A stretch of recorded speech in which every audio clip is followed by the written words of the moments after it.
In this video, I'm going to show you how to forget a past Bluetooth device connection from your iPhone or any other iOS device. I'll also show you how to just disconnect from the device if you'd rather do that instead of forgetting it completely. The first thing you want to do is open the Settings app. Here near the top of this menu, tap Bluetooth.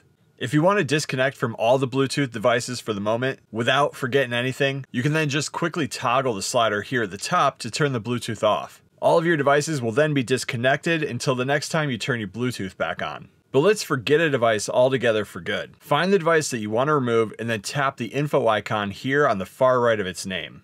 If you're currently connected to the device, you'll have a couple different options. The first is you'll see disconnect. I'm not currently connected to this device right now, so the option isn't showing for me. If you just want to disconnect for the time being, that's what you want to select. But if you do want to completely remove and forget the device, select forget this device. You'll then get a little pop-up prompt asking to confirm, and go ahead and hit forget device. It'll then remove that Bluetooth device from your connection history. And in the future, if you want to connect to the device again, you're going to have to go through the entire Bluetooth pairing process. And that's how you turn off, disconnect, or completely forget and remove a Bluetooth device from your iPhone or iOS device.